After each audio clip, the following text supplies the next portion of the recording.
Captain Alfred Hutton, English fencing master. Intro. Alfred Hutton was a British Army officer, antiquarian and fencing master who played a key role in the revival of historical fencing in England. He was also a prolific writer on the subject, and his books are still considered essential reading for anyone interested in historical fencing. Alfred Hutton was born in 1839 in Beverley, Yorkshire, England. He was the youngest child of a military family. Hutton enrolled at University College, Oxford, on 25 November 1857.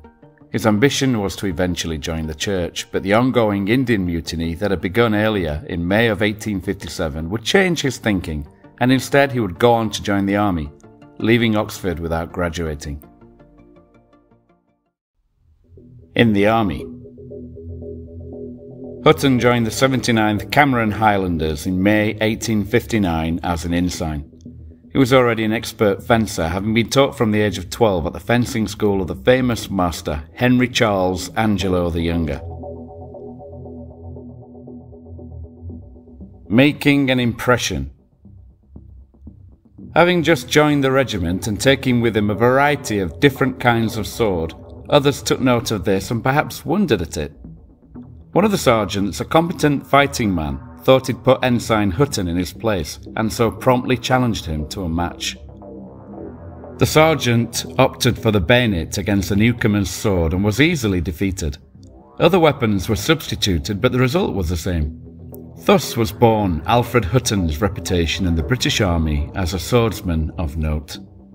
Hutton was encouraged to pass on his fencing skills to the rest of the regiment in the form of a fencing class open to all officers and non-coms, and it was said that the swordsmanship of the regiment was greatly improved.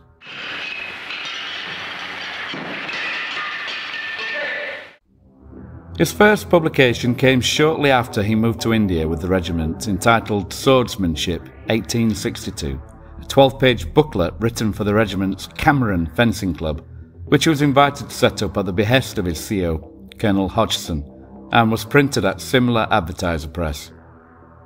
In the same year, Hutton was promoted to lieutenant. In 1864, Hutton transferred into the cavalry, the 7th Hussars. In 1865, he returned home, and in 1866 joined the 1st King's Dragoon Guards.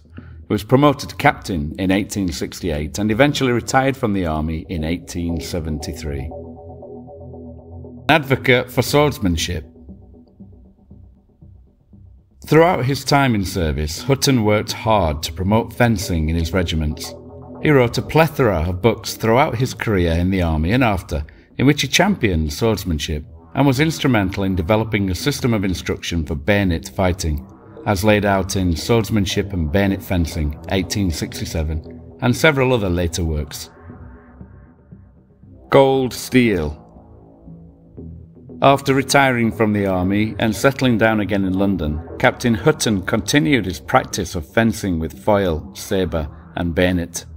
He began to focus more upon researching older fencing systems and schools such as George Silver and Ascilla Marozzo. His seminal work, Cold Steel, a practical treatise on the sabre, was published in 1889, covering not only the sabre, but also use of the bayonet, constable's truncheon and great stick in self-defence contexts.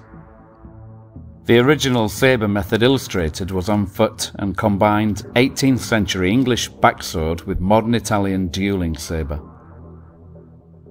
Hutton also proposed the use of a straight pointed sword for thrusting by cavalry instead of an edged sword for cutting.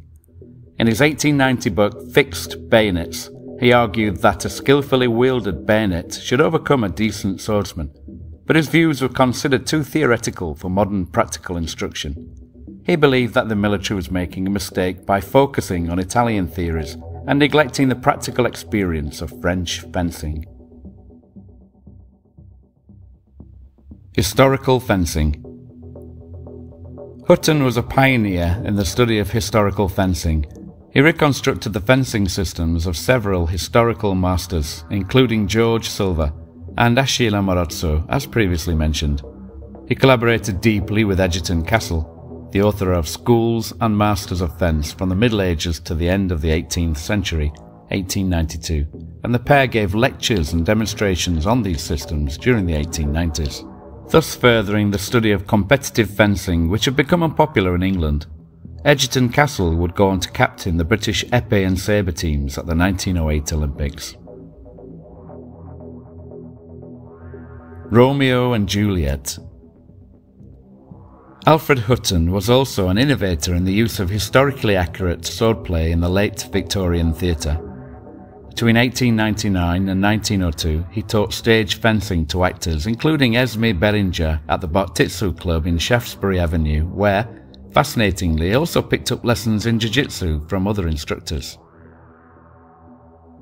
Hutton alluded to a personal curiosity in the plays of William Shakespeare, especially to that of Romeo and Juliet, in an article from the Sketch, May 2, 1900, titled "A Chat with Alfred Hutton, FSA, the Distinguished Swordsman." In it, he contested that the various fight scenes within were of a special interest to swordsmen since, quote, "The play is very full of fighting in single combat. Firstly, you have the encounter between the retainers with swords and bucklers. Secondly, the duel with single swords between Tybalt and Benvolio, which finishes with a peculiar seizure of the wrist." Interestingly, Hutton goes on in the article to describe Romeo's fight with Tybalt with a rapier and dagger, using the vocabulary of the fencing manuals to illustrate, quote, "the death of Tybalt by means of the thrust passato sotto delivered on bended knee."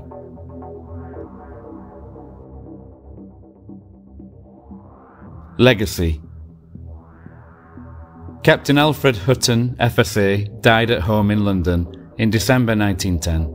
He was a pioneer in the field of historical European martial arts, and his influence on modern fencing and HEMA is still felt today. His techniques are still taught by many fencing schools, and he's remembered as one of the most important figures in the revival of historical fencing.